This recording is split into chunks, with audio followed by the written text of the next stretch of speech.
Muhammad wa ala alihi wa sahbihi ila yaumil mi'ad. Amma ba'd.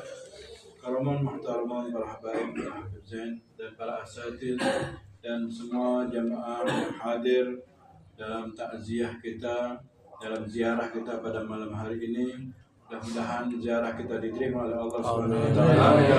Mendapatkan keberkahan daripada sahibul maqam Kiai Mas Agus Abdul Hamid bin Mas Agus Mahmud, yang mana beliau ini sudah tampak karamahnya, sudah tampak keberkahannya, yang mana dari zaman beliau hidup sampai akhir zaman selalu banyak yang ziarah, selalu bermanfaat Bagaimana Rasulullah SAW mengatakan, hayati khairul lakum wa mamati khairul lakum. Hidupku baik buat kalian, wafatku juga baik buat kalian. Beliau juga masa hidupnya manfaat. Jadi orang yang bermanfaat itu luar biasa. Rasulullah hidup beliau bermanfaat bagi umatnya, bagi kita semua. Wafat beliau juga bermanfaat. Kalau Rasul tidak wafat, jadi tidak hari kiamat. Tidak habis-habis. Semua Rasul, semua Nabi wafat. Juga begitu pun Nabi Muhammad SAW. Dan kewafatan Nabi Muhammad merupakan puncak dari semua bala, semua musibah. Jadi kalau kita kena ada musibah, ingatkan bahwa musibah yang paling besar adalah wafatnya Nabi Muhammad SAW. Nah, beliau juga, wafatnya beliau juga bermanfaat. Beliau mempunyai banyak warisannya, masjid yang luar biasa, Masjid Kemul ini dan Masjid Lawang Kidul. Kita tidak tahu di tempat-tempat yang lain yang beliau wakafkan, tidak tahu. Dan begitu pun juga hartanya bermanfaat buat keluarganya, sampai beberapa generasi sampai saat ini. Harta beliau yang ada di Mekah itu bermanfaat, dapat menghidupi. Jadi wafatnya beliau bermanfaat. Bagaimana kita, sampai di mana kemanfaatan kita? Oleh karena itu kita dalam kesempatan yang mulia pada malam hari ini kita berziarah ke makam beliau, karena alhamdulillah mudah bagi kita untuk menziarahi beliau.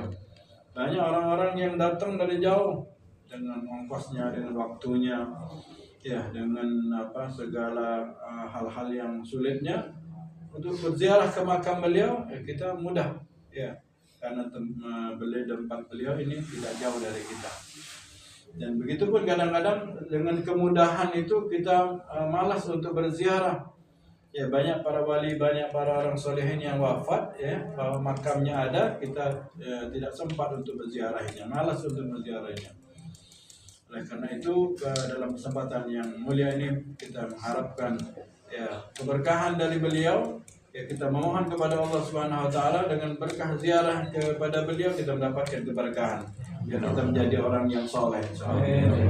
Keturunan kita anak-anak yang soleh-solehan, dan kita juga bermanfaat sama seperti beliau, sama seperti baginda Nabi Muhammad SAW, bermanfaat hidupnya dan juga bermanfaat wafatnya. Hadirin yang dimuliakan oleh Allah Subhanahu wa taala, itulah kenikmatan orang-orang yang soleh. Kita berziarah di tempat beliau ini, kita mendapatkan keberkahan. Dan berziarah pun jangan menunggu wafatnya orang-orang yang soleh itu. Ziarahlah semasa hidupnya. Saat hidupnya kita ziarah, kita datangi mereka orang-orang yang soleh.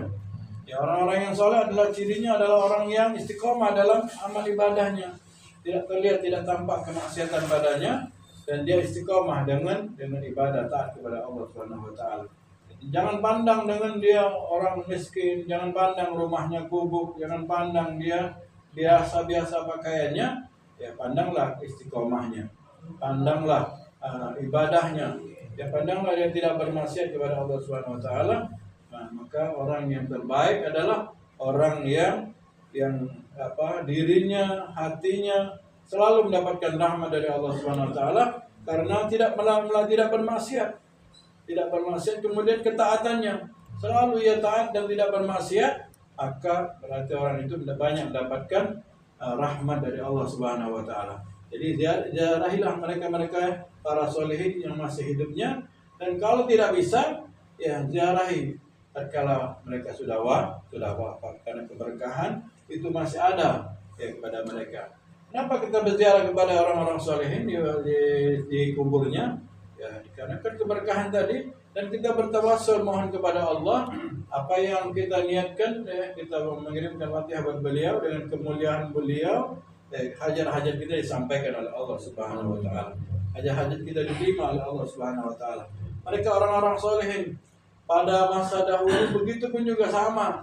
Ya, bahkan mereka lebih khusyuk dalam ibadah mereka, dalam taat kepada mereka kepada Allah Subhanahu wa taala. Suatu saat diceritakan ada orang dari Maroko yang datang ke negeri Tarim ingin berziarah. Ingin mencari keberkahan. Orang Maroko orang juga orang soleh, orang baik. Akhirnya dia datang kepada Ahmad bin Hasan Attas dan bertanya siapa saja di kota Tarim ini yang bisa diziarahi dan apa kelebihan mereka. Akhirnya disebutkanlah di antaranya adalah Al-Habib Abdullah bin Umar bin Smith. Beliau adalah orang yang diungkapkan di dalam Al-Quran dijalul la tulhihi tijaratu ala bai'an dzikrillah. Beliau adalah orang yang tidak terpengaruh dengan duniawi, tidak pengaruh dengan harta. Beliau terus ibadah kepada Allah Subhanahu wa taala, istiqomah dengan ibadahnya. Akhirnya kemudian siapa lagi? Disebutkan juga Al-Habib Abdurrahman Al-Habib Abdullah Abdurrahman Masyhur. Dia adalah pengarang kitab Ru'yah Ustaz Syidin. Beliau juga disebutkan ar-rasikhuna fil ilmi dalam Al-Quran, orang yang sangat paten keilmuannya, sangat mahir dalam kepandaiannya. Disebutkan juga di situ Al-Habib Abdullah bin Hasan bin Shalih Al-Bahar. Beliau disebutkan juga adalah orang yang ahli ibadah, istiqomah dengan bangun malamnya. Kemudian siapa lagi disebutkan juga di situ Al-Habib Ali bin Muhammad bin Husain Al-Habsyi sahibul Maulid bin Tudura. Akhirnya apa kelebihannya? Katanya kalau Habib Ali saya tidak bisa menyebutkannya karena beliau sampai sekarang ini derajatnya itu terus naik. Karena dia berhenti mengatakan tidak bisa menyebutkan kelebihan daripada Habib Ali atau Sahibul Maulid, ada suara yang mengatakan Amma Ali Al-Habsyi wa huwa maktubun inda hadratin Muhammadiyah. Beliau adalah orang yang dipinang oleh baginda Nabi Muhammad SAW menjadi kekasihnya.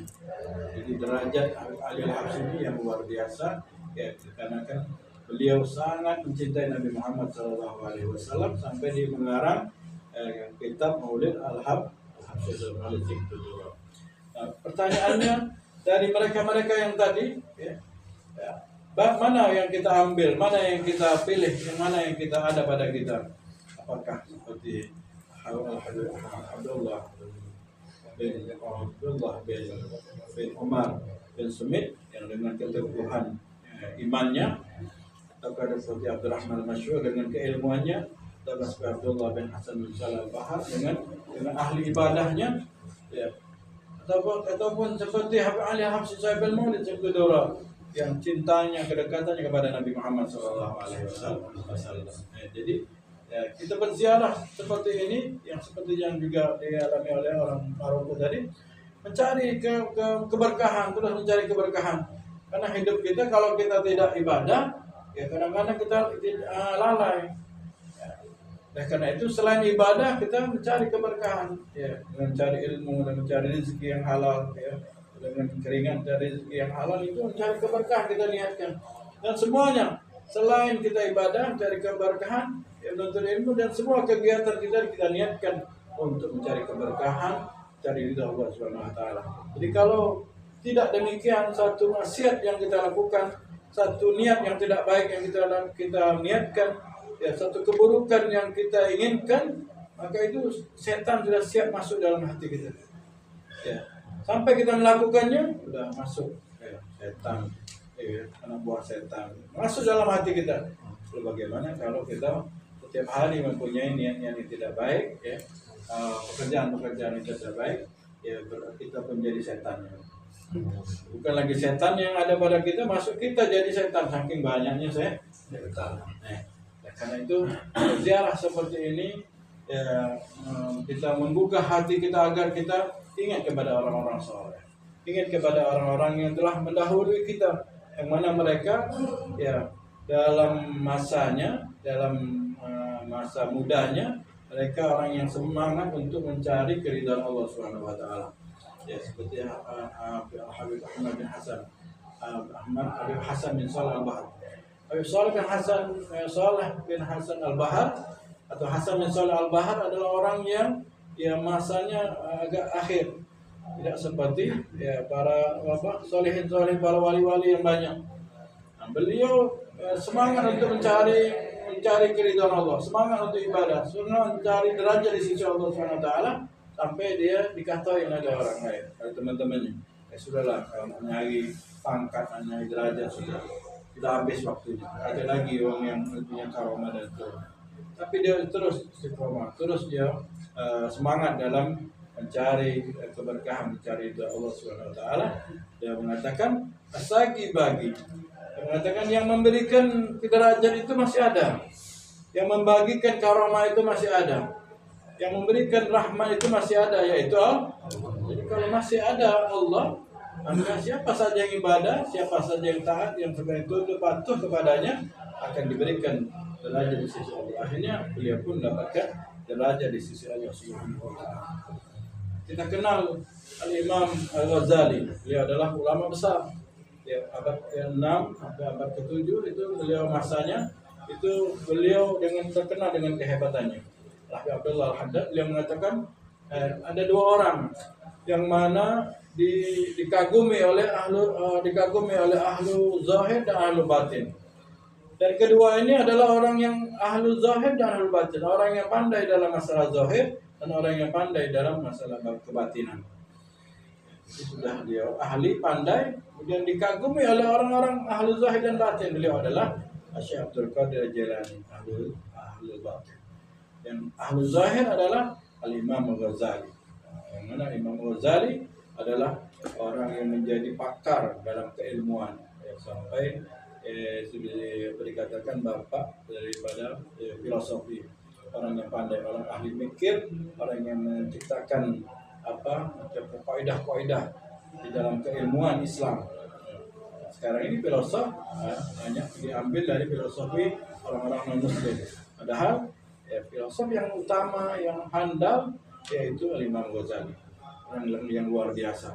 Kemana dikatakan juga bahwasanya kata para ulama, para imam syu'bi mengatakan kami mereka para ulama kalau ada permasalahan tentang sahabat, ada sahabat ini berbeda pendapat dengan sahabat satunya, seperti Sayyidatuna Aisyah dengan Sayyidina Umar bin Khattab, beliau mengatakan kalau ada mereka permasalahan dengan para sahabat, kami kembalikan mencari pendapat Sayyidina Umar bin Khattab. Jadi apa yang pendapat Umar bin Khattab tentang sahabat-sahabat yang lainnya, maka itu yang kami ambil. Dan kalau ada perselisihan pendapat antara para ulama, kami mengambil pendapatnya Imam Ghazali. Karena Imam Ghazali adalah orang yang seperti Sayyidina Umar bin Khattab dalam menyelesaikan masalah. Dan keutamaan kemuliaan Al-Imam Ghazali itu diakui oleh ulama dunia. Yang mana kitabnya, andaikan ada kitab setelah Al-Quran, kitab suci setelah Al-Quran ada, maka akan dipilih oleh kitab Imam Ghazali, yaitu kitab Ihya Ulumuddin. Begitu luar biasanya Imam Ghazali, yang luar biasa, yang pakar ilmu dan lain sebagainya. Inilah ulama-ulama yang terdahulu yang kalau kita mencari keberkahan, kalau kita telaah mereka adalah orang-orang yang dekat kepada Allah Subhanahu wa taala, ibadahnya yang luar biasa, yang mengamalkan sunnah Nabi Muhammad sallallahu alaihi wasallam. Mudah-mudahan Allah Subhanahu wa taala memberikan semangat dalam kehidupan kita untuk bertahan, selalu taat kepada Allah, mencari ridha Allah Subhanahu wa taala, cari keberkahan dalam hidup ini, keberkahan dalam menuntut ilmu, keberkahan dalam mencari rezeki, keberkahan dalam mengurus rumah tangga, keberkahan dalam bergaul dan lain sebagainya. Kalau kita tidak mengharap keberkahan, maka kita akan tidak mendapatkan kebaikan. Ya, bergaul seperti biasa, ya, sosialisasi seperti biasa, tidak ada keberkahannya, maka percuma. Ya, ulama banyak, ulama yang baik adalah ulama yang berkah. Ilmu banyak, ilmu yang terbaik adalah ilmu yang berkah. Ya, umur kita panjang, umur yang terbaik adalah umur yang di situ ada berkahnya. Makan yang kita makan, makan yang berkahnya. Rezeki yang paling banyak yang datang pada kita yang paling baik adalah rezeki yang mengandung berkahnya. Mudah-mudahan Allah Subhanahu wa taala berikan keberkahan dalam hidup kita, berkah sahibul maqam, Asy-Syaikh Abdul Hamid bin Syekh Muhammad, yang mana setiap majlis kita membaca Fatihah buat beliau. Dengan keberkahan ini, saat ini kita hadir di makam beliau, kita datang ke makam beliau untuk bertawasul kepada beliau, minta didoakan kita menjadi orang yang baik, kebaikan pada diri kita, kebaikan pada keturunan kita, dimurahkan rezeki kita, dibebaskan semua masalah kita, dimudahkan semuanya, dijauhkan daripada mala bahaya, diberikan ilmu yang bermanfaat, kebaikan dunia akhirat, dan diwafatkan dalam keadaan husnul khatimah, berkumpul dengan Nabi Muhammad SAW, pada beliau, pada Imam Ghazali, dan para ulama-ulama yang lainnya. Assalamualaikum warahmatullahi wabarakatuh.